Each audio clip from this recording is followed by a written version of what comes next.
It's the crack of another phase of your life, your day. I can say good morning, good Thursday morning to everyone.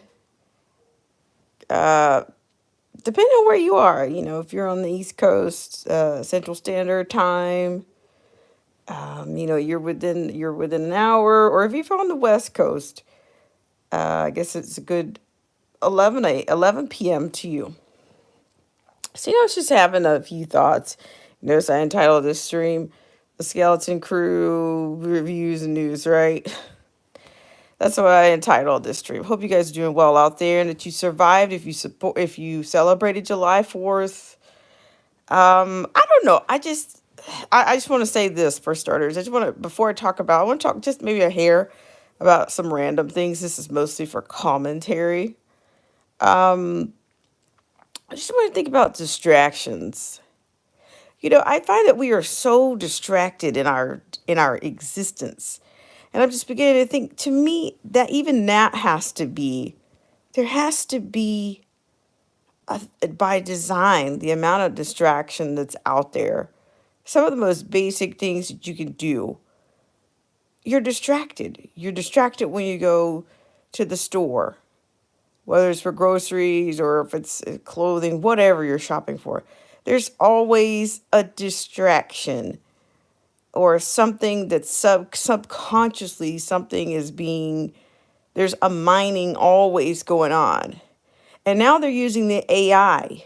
The AI is a distraction. Um, I say for instance, one specific thing, notice if you even go to this annoyed me years ago, but the moment they started having media and television or some form of television on the gas pumps, it's like they don't want you to think. We live in a world, a society that does not respect or value thoughts. You're not left to your thoughts. In fact, it's become so people don't want to be alone with their thoughts because they're constantly chasing them away. They're implanting or subliminally giving you thoughts with all the media and television and music around you. It's being injected into every single activity that you do. But are you allowed to have a moment to yourself? Are you allowed to have moments to yourself in which you can clearly think? I think I remember growing up, people would say, "Oh, that music is so loud, I can barely hear myself think." That's because they don't want you to. Healthy thoughts. You want to know when healthy thoughts occur? Healthy thoughts occur when you think, when you read. Those are the times in life. The thing about reading is that we think before we read, we think while we're reading, and we think after we've read. But they've run people away from that. I'm saying this society, this world, this globe, those that are at the very top, they know. You just remember, you go back to CV19, you were discouraged from that word of research. Shout out to Marcy T. Well, research begins with reading. Research begins with reading. And when you read one thing, you're going to be led to read something else. And then one thing leads you to read something else. No, they don't want you. They don't want you to be alone with your thoughts. They don't want you to be left to your healthy thoughts. They want to be constantly interjecting and subliminally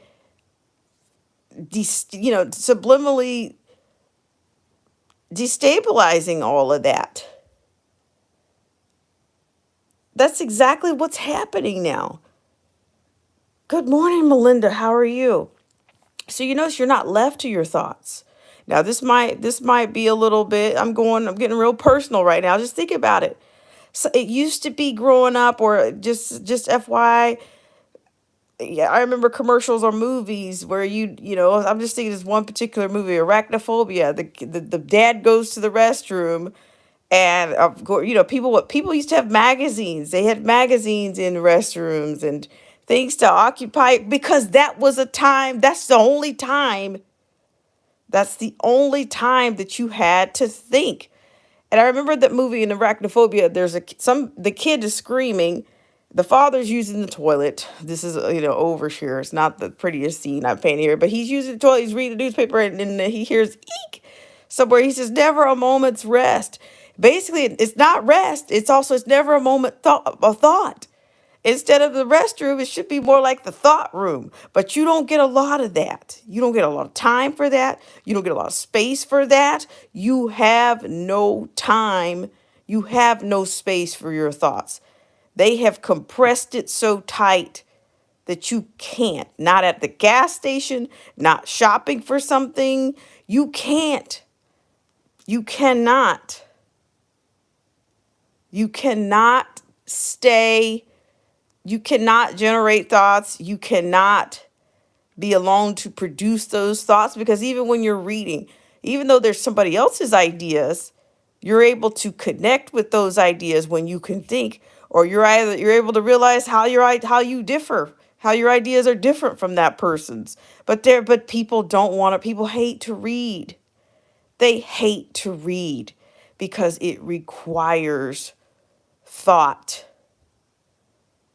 I think if it's done correctly, if it's successful, if the processes are working well together, reading requires you to think. And we are so far away from that. I think one of the biggest disservices was the audiobooks, that kind of a bit, because even the narration or the audio, that is someone else's voice. Somebody else had to think about that while they were reading, before they read, while they were reading, and after. So even that, so somebody's controlling your perception, because they get to give the inflection and take it away. They get to decide when they're going to give and take away. So they're directing the movie when you could otherwise be directing the movie yourselves.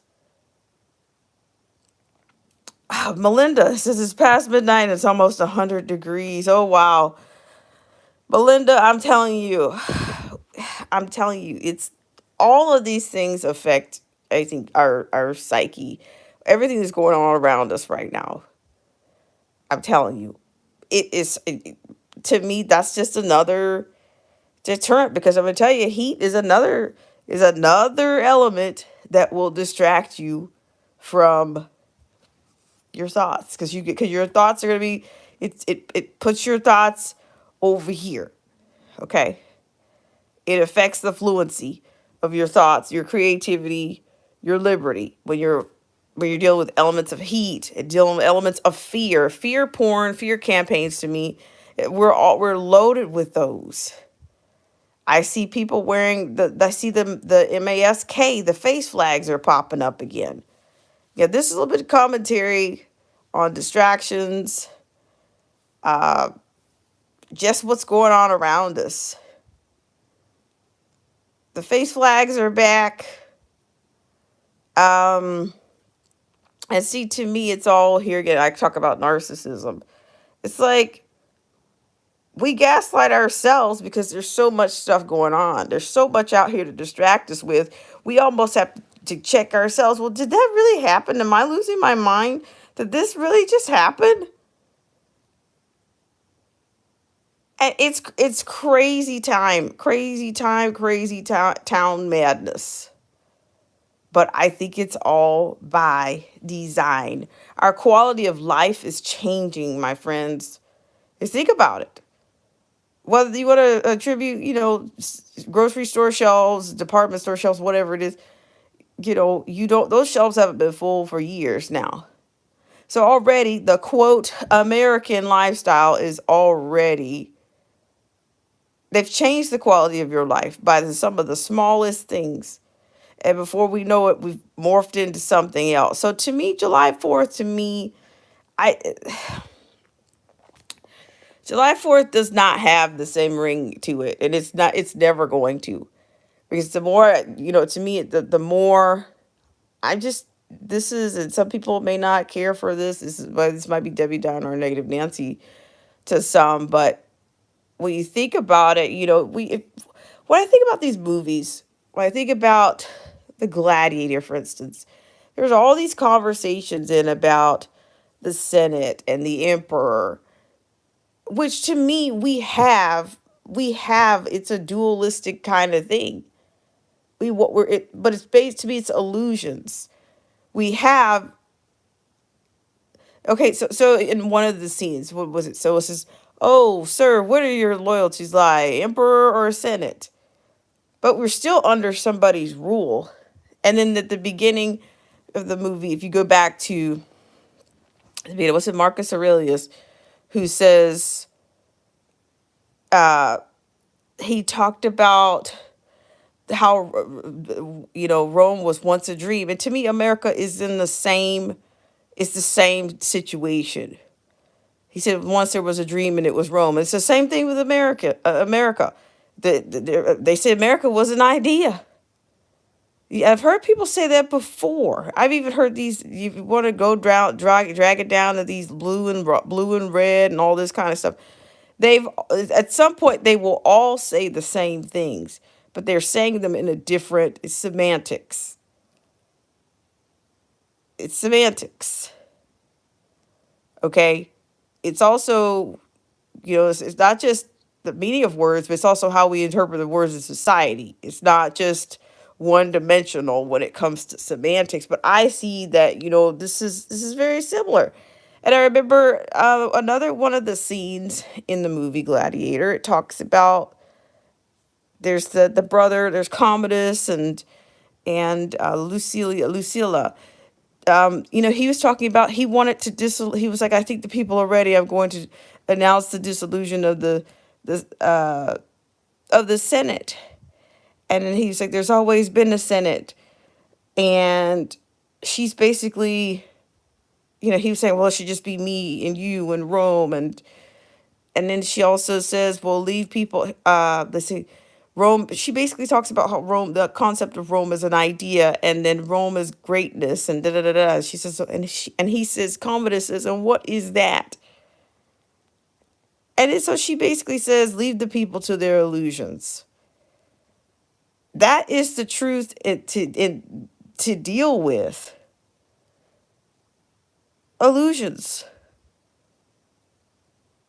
Illusions to me can reference anything. But it's usually something that's well known. Like I'm giving you illusion right now, comparing America to figuratively comparing America to Rome. But to me, it's not just figuratively. The functionality, our government, everything was set up similarly to Rome. The conquering and the influence. Well, America has had influence on other nations as well. But look at us. I mean, do we really have our crap together? There, for the lack of a better phrase or idiom, who died and left us chief? Who? Which hundreds or millions of people have died, but who gave one nation or one empire? See that a lot of people compare America to empire. It's the same kind of. To me, it's metaphorically, it's similar. The conquering and this and spilling blood and this. But look at it, we're imploding right now. And to me, like I said all that to say that July 4th really does not ring the same way, because to me, I see that we're still beholden to, if I'm not mistaken, we're still beholden to. I still think we have a little bit of latchkey going on here. I don't think we're free of 100% free of any, you know, dare I say, rule or influences of other nations, because you know it to me there's just a lot of things that are not they don't add up. Now, one person once presented on this show saying that, or was it on this show, that America was actually in debt after the war, the Revolutionary War. So to me, okay, who are we indebted to? So did you win? If you can't sustain yourself, then you're still indebted, right? I'm just saying that to me it's just more and more illusions. And this is not 1980, 1990, 1970. It's never going to be that kind of America again. It's never going to be. There's tons of crazy. I think they're going after 2A because they've got to put enough fear out there, and they've got to put enough, to me, even some of these people, I'm beginning to wonder if some of these people, if you like the situation, what was it in Chicago with the mother and the son and the 14-year-old son shooting the guy? I'm just thinking, well, who goes out to grab food in a city like that in these wee hours? I mean, does that make you? And then there's all kinds. There's GoFundMe's and da da da da da. So all of a sudden, they're making heroes out of, oh well, this, they can never have a normal life again. So let's have a GoFundMe. And just, do you see how the precedents for things are being set? Nobody's going to be safe. And then that, like, oh well, Chicago this and that. It's not the Chicago problem. These are the deteriorations of the American the fabric of America. It's going to affect everyone. When one person sees somebody resolve something in this way, what makes you think they're not going to try it somewhere else? But they'll be doing it under these United States. Chicago does not exist on an island alone. It doesn't. Am I sitting here trying to justify what the person was doing to this woman? It's out there to destroy us. They know us by our pain. And then to me, I think it's also irresponsible for people to keep creating GoFundMe's for things, because those are one-sided deals. It's like you become a celebrity overnight, and you're fun, and they want to fund you. A horrible situation turns into a GoFundMe. Or, oh, therapy. Okay, so I'm just thinking, I can't imagine the amount of psychological damage that a kid will endure. No, the kid's never going to be the same. That to me would be my concern. Yeah, he was defending you. Yeah. But at the same time, at what cost? Then the charges get dropped or something like that. I just don't. I'm just saying, the kind of stuff that's out there, they want you to see certain things. They let you see what they want you to see. Whatever feeds the agenda, whatever gives the agenda life is what they need to feed it. And a lot of the dark stuff, it has to be fed. So what do they keep doing? They keep producing it and producing it and reproducing. That's what they do. So yes, I just had a few thoughts. I'm just saying, like, July 4th, and then to me, here's the other bizarre part.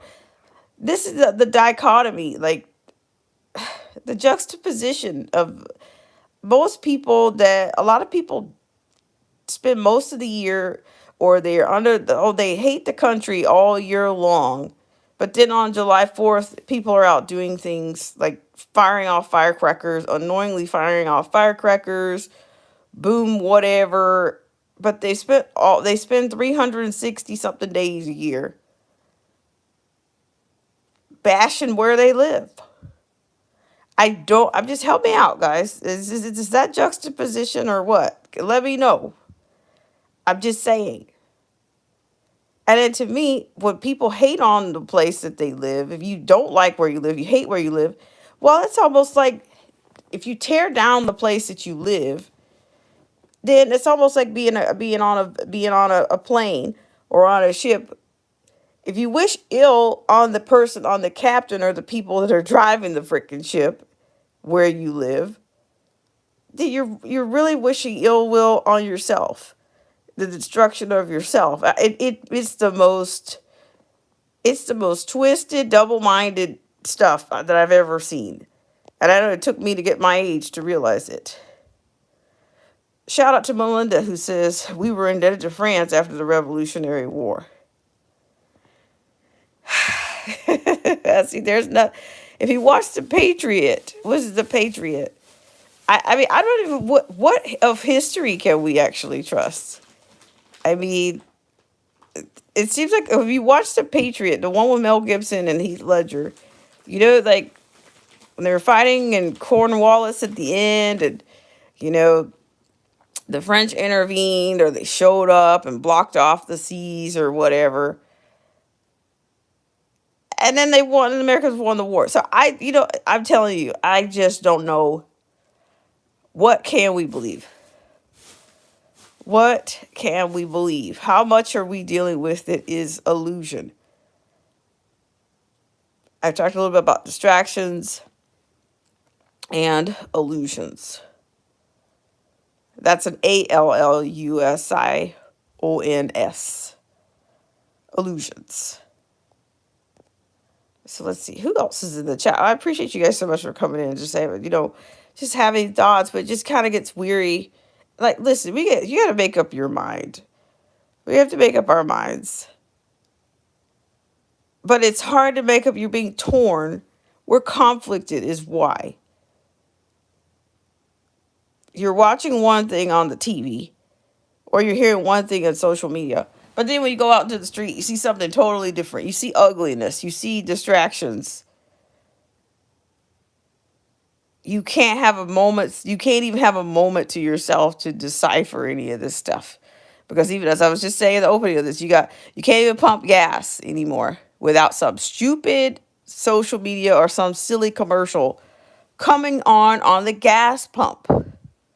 But then they tell you, oh, it's not a good idea to talk on your cell phone while you're at the gas pump. But, oh, never mind. So you can occupy my mind or subliminal or submerge me with stupid advertisements and more crap.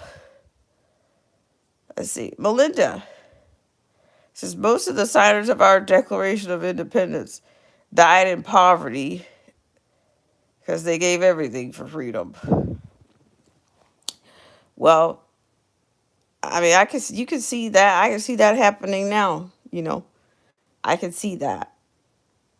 But they've made everybody anybody that stands up for anything, they've made them public enemy number one. If you go to a school board meeting, you might be, it's just, I don't know. It's hard to, everything, to me, nothing is the same anymore. Nothing is the same. The values aren't the same. But I'm telling you, but then you got that one day. I remember as a kid, everybody looked forward to July 4th. They really did. Now, they did. But now and then one day I started hearing this other narrative. Well, we weren't really free. And this is a shout out to Marcy T. I know a lot of people that talk about history, just like people that talk about the Bible. They haven't read anything, but they say they appear to be knowledgeable about the Bible or history because they can form an opinion or they spin it to their narrative. So the narrative changed a while back. I started hearing other quote black people saying, well, we weren't really free. Why are we celebrating? Well, like, okay, but you're going to be the first person to ask for that day off or the first person to call in that day. It's just, it's really exhausting. It's a bipolar express that we're on. It has been exhausting ever since, It was just, I guess could you possibly say Maybe there's something to even be learned by somebody saying, "Oh, well, we weren't really free." Maybe they could say that, but at the same time, is it bringing? It brings. It makes you question everything. When you start questioning one thing, it just generates more questions, and that's why they don't want you to have any time to see yourself. They don't want you going out questioning. They don't want you looking for answers. They don't want you researching. Even in a demic, they don't want you researching. They want you to roll up your sleeves. Do you guys remember that? What's that Alderman Tracy something out of New York saying she was a former cancer patient? She's like, I'm not asking any questions. I'm just gonna roll up my sleeve.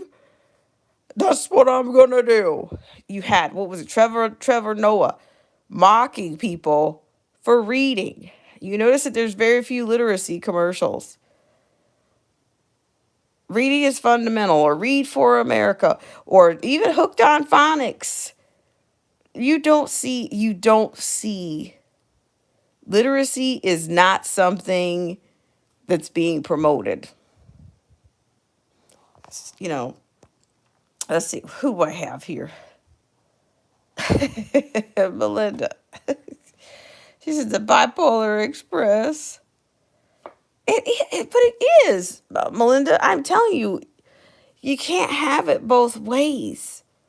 I'd just rather just be more of a realist, but let the realism be based on multiple perspectives that I've actually read, or even though it may be somebody else's ideas or thoughts, but at least I controlled the intake of it, I control the pace of it, and I can control the summary of it. I can control what comes out of it, what I pull out, what I take from it. Not be told what I should be focusing on. Not be dealing with rhetoric, testimonials, glittery generalizations, or illogical fallacies, or plain folks talk to these politicians use. But I'm telling you, here's another thing. Let me just do another. Like how I believe politicians and actors and actresses are very much twined together. I think that's why I think there's a real connection between the two. Maybe they're all trained by the same people. That's how easy it is. That's how you see how it's so easy for some of these quote stars to participate or to take on roles in politics, because they're trying to convince you of something all of the time. They're trying to get you to accept. And most of the time, it's not based on evidence, unbiased evidence. It's based on reasons. They'll give you reasons, but they're not really giving you any evidence that's either rooted in logic or fact. Well, see, shout out to you, Melinda. She says most of my perspectives are from living through things. That's what I get for living so long. Well, see, that's the thing. That's the beauty of that, Melinda, because and that's why I am a collection of experiences. That would include a collection of different backgrounds, different industries, different settings. It takes all of those. It takes all of those experiences, whether they're educational or whether they're experience. It takes that just means you have more freedom to me. You've got all these experiences that you've lived, whether the information came first or the experience came first. What they say, which one comes first, the chicken or the egg? Sometimes, it's who you know who knows in what order, who knows what order it came in. But eventually it circles back. That's the thing. I don't even know if that's a valid argument anymore. Which one? It's not really an argument. It's one that makes you think.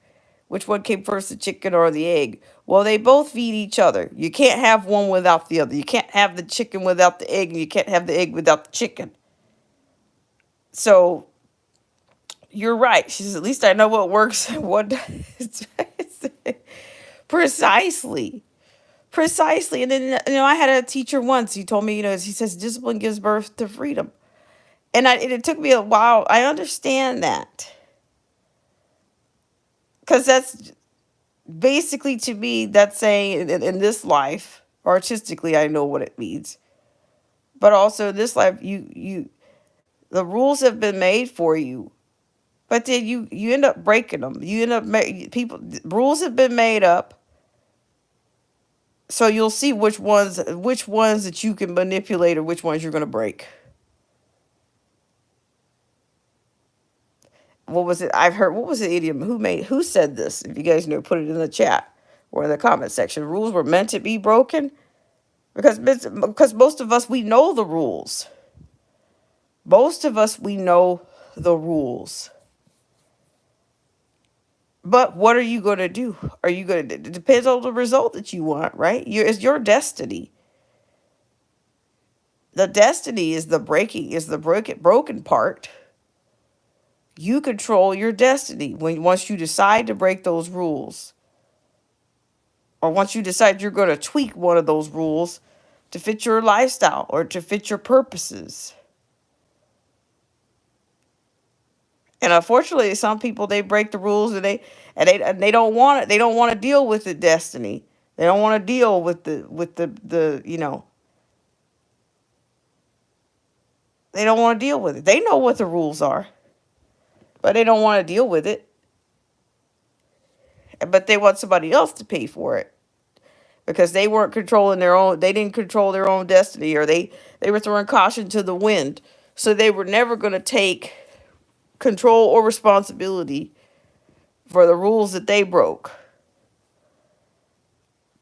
They know how to follow rules. Most people do. But back to the comment I was saying, like, the discipline does give birth to freedom, because you go through, you learn all these things. You learn whether it's process or protocol, or all, learn this, learn that. And then eventually you become more creative and think, oh, well, what if I did this? What happens? What will happen if I do this? What will happen if I do that? Well, they say if I do this, this is what happens. But I'm going to try it anyway. That means you had the discipline somewhere, and you traded it in, or you gave it up. But yes, I said all that stuff. I'm going off on a tangent now, but I'm just saying, like, the amount of distractions, the amount of illusions, and like I said, there's a lot of truth in the alleged movies, a lot of truth there. There's one other particular. Some of you, if there's anybody here that's familiar with codes or whatever, what is this thing about the Kraken? What is it? They got this movie. They have a way of bringing darkness and feeding dark energy into the kids these days. This is called Teen Kraken, I believe it is. Oh, well, this evil mermaid, and it says, I'm not evil, I'm just pretty. It's really hocus pocus. It is really quite influential. Because when you think back to, if you go back to The Little Mermaid, there's dark hocus pocus in there too. And there gets to be questions of rule breaking or selling your soul, or so I haven't seen this stupid movie, Teen Kraken or whatever. But I don't know. That's worth doing a video on. We should have a look at Teen Kraken to see, because I told you guys in another random stream about how much hocus pocus and witchcraft and stuff that's out there right now. It's very, very mainstream right now. Like, I remember, if you go to TJ Maxx, department stores, Ross, or any of these, even Five Below, there's stores, Five Below, you'll see crystals, you'll see tarot card readings, Ouija boards, sage. You'll see all of this stuff, and it's targeting kids. Tarot card reading. Then you got this thing called Teen Kraken. Every you know I'm not, what's the saying? What's the line? I'm not, this mermaid or whatever. I'm not evil. I'm just pretty. It's just like they're just parlaying everything into, they're watering it down. They get kids to accept darkness. They get them to accept these things. They get them to accept that there's a such a thing as good magic, or good, you know, like what Glinda the Good Witch and all this. They put it into inject it into the kids' lives early. But to me, this is no different. You know, everybody's looking at themselves. Most teenagers, preteens, teenagers, all they want to do is look at themselves through these phones right now. And that's their priority. Um, so yeah, I'm gonna be checking. I think I want to do a live stream or something on that particular movie. Even let's look at the trailer. I should probably watch the trailer. I've heard the trailer on audio, but I'm just amazed that they keep certain themes. There's certain elements in these movies. There's certain elements that don't go away. Mermaids, mermen, evil Hocus Pocus. So you had the evil witch Hocus Pocus, Ursula in The Little Mermaid via Disney. I don't know who Teen Kraken is by, but it's just the vanity, this thing with the false vanity, and it's just, I'm telling you, it really, this is the kind of value system, the kind of stuff that's in place right now. It's not, yeah, the kind of things that are injected are coming from, vanity and evil, or being somehow, yeah, it's just really, that's interesting. Like, I'm gonna plug that in. That's just, here again. These are a distraction. Hey, this was brought to you by distractions. Is what I should do. Hashtag brought to you by distractions. Listening to Spotify or whatnot. And then also, I was telling somebody else about the amount of, here's another distraction that comes through on the airwaves. If you're listening to Spotify, they'll start talking to you about, oh, get therapy on your own terms. Get somebody that can understand you. So what is it? AI is basically going to be doing therapy now. I mean, they mine your weakness. AI is very, very, this is so narcissistic, because AI is basically mirroring man. And what will man in turn do? He will turn around and mirror it back. He will mirror man. AI will mirror mankind, and then turn around man. Then AI will turn around and mirror mankind back to mankind. So there again, you're training AI to know, like the enemy. Like I say, this was not my own either, but the enemy knows you by your pain. So if you go to an AI psychic or an AI therapist, who's going to know your pain? AI will. And they will manipulate your pain. Right?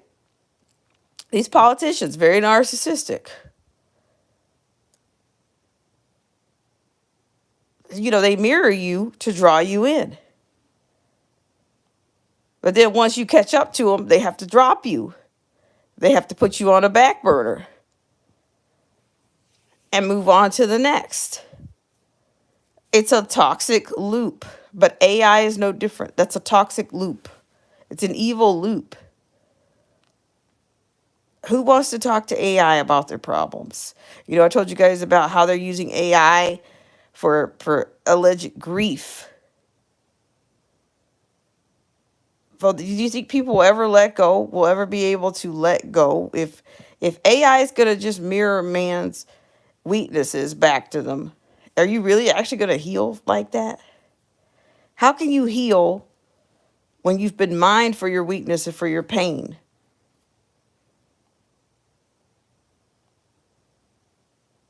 How can you? Because there again, AI is being fed by some human being or sources of human beings are mining and feeding AI. So the more you give up information, the more you talk about your grandparents, your ancestry, and your life, or the things that you hold dear, that's what's coming back at you.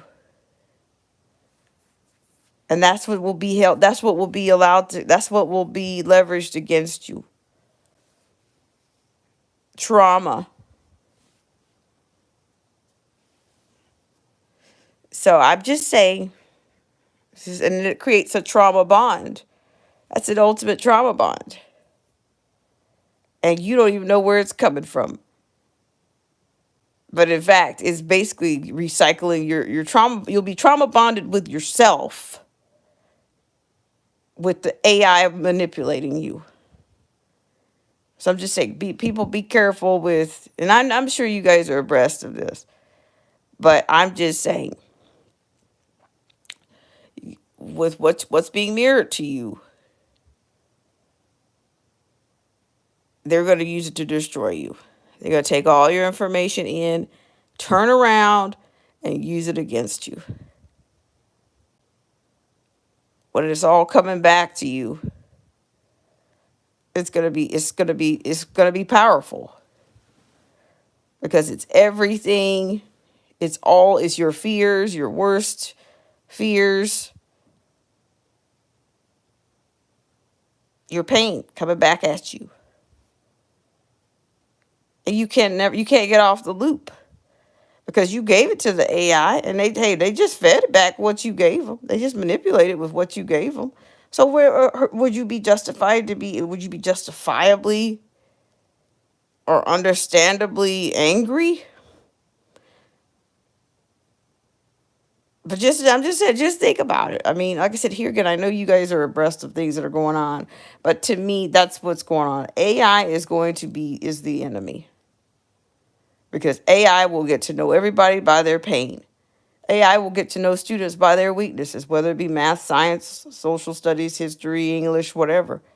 But they will know you by your pain. And when I say pain, that's also weaknesses. That's kind of, that's why I begin to wonder. That's exactly why. Think about it now. I'm going out on a limb now. Think about these dating apps. You have to give AI. You have to give AI traits. You have to give AI traits of you. Why? Because AI is going to turn around and mirror it back to you. They're going to turn around and find pics that mirror back to you what you told them. They're just using your pain, your vulnerabilities against you, your values against you. AI studies you. They study you so they can project you onto a whatever date. That's narcissism, friends. These dating apps are total narcs. AI fed by narcs. The narc AI system. It makes perfect sense to me now. It makes perfect sense. I mean, for those of you that have tried these quote dating apps or whatever, but see here also, we can say the same thing about your shopping experience. Oh, they want you to go. Oh, welcome to J. Crew. Tell us what you like.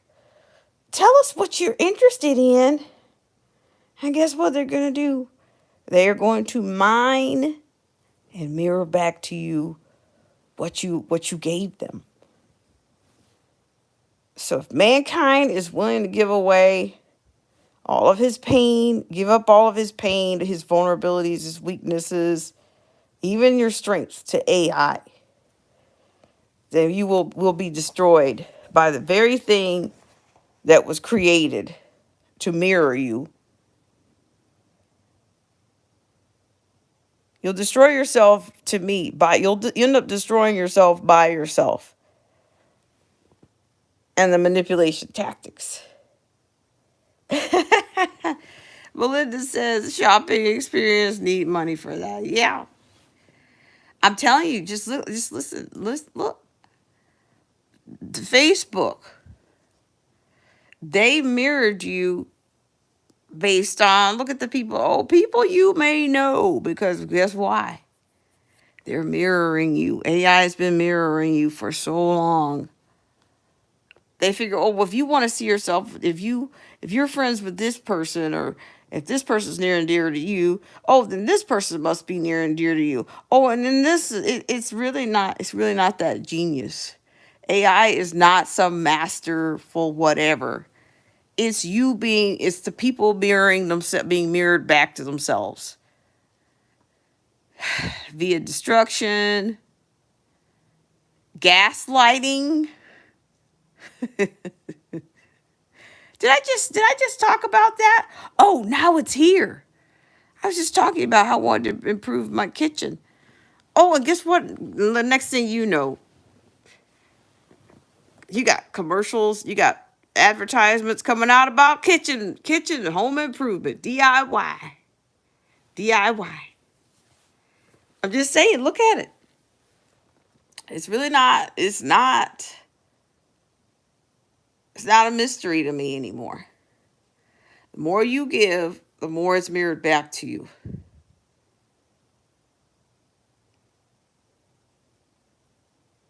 So you just think about, let's see, for instance, what can we look at? And they know the power of mirroring. What was it? Mirror, mirror on the wall. The beauty, Sleeping Beauty. That's it. That's to me. You're gonna get that's the very pure, a simple form of mirroring, but we don't realize that it's coming back to us.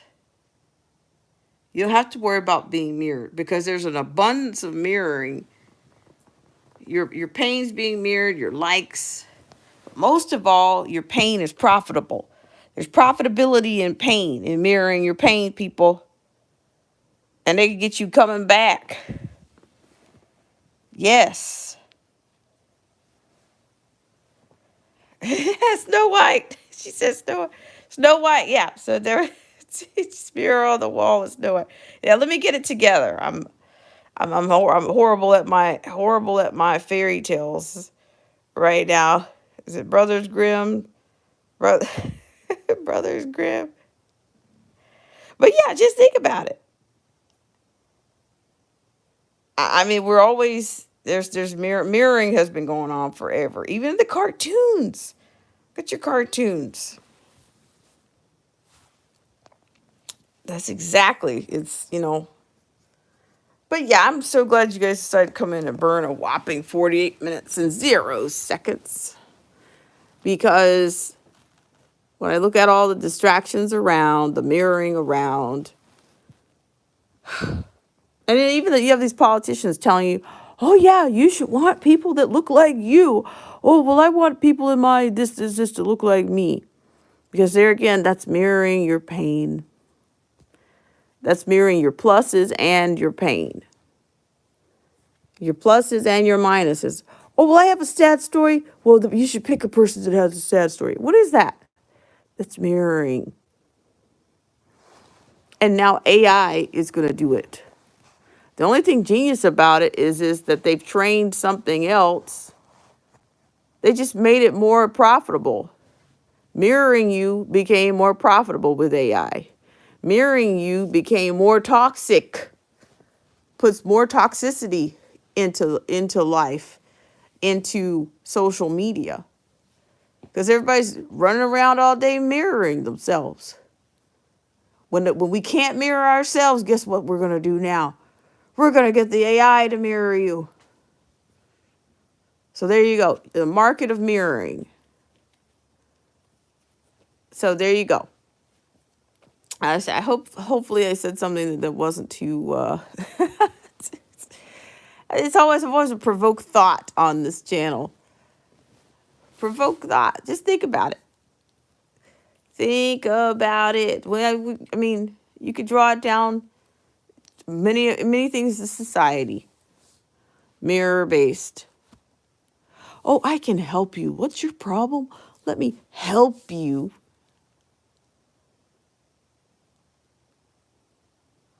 Oh my gosh. Here, just FY, here's a change of script, change of station for a second. I saw Mayor, what's the mayor out of New York? Uh, the mayor out of New York during CV19 with the frickin' fries. He was shoving the fries in his mouth, bribing people to get the jab. You guys remember that? What was he? He's got a mouthful of a name. It's not Adams. It's, I can't think of this mayor's name right now. But he was, oh, you mean a burger comes with that? Think, oh, can I get these delicious fries? You mean what else do I get with this? You know, you're there doing donuts and burgers and beer and even prostitution, cars.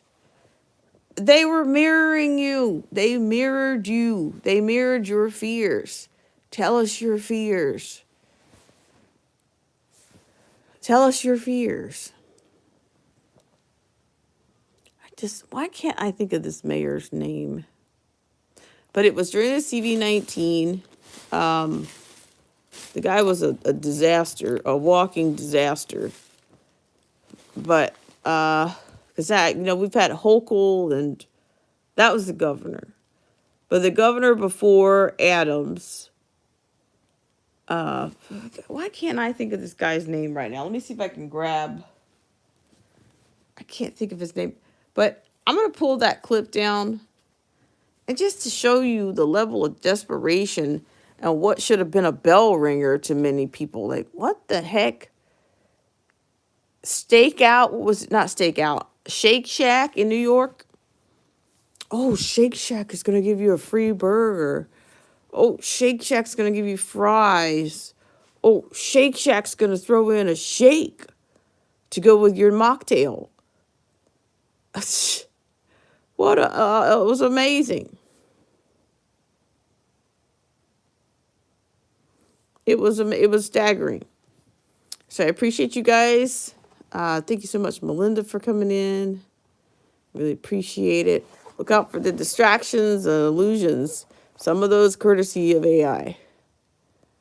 Let's see, who else did I have in? Yeah, Melinda, thank you so much for coming in. So we'll see. Maybe we'll get cranked up tomorrow, guys. Have a great rest of your start to your Thursday.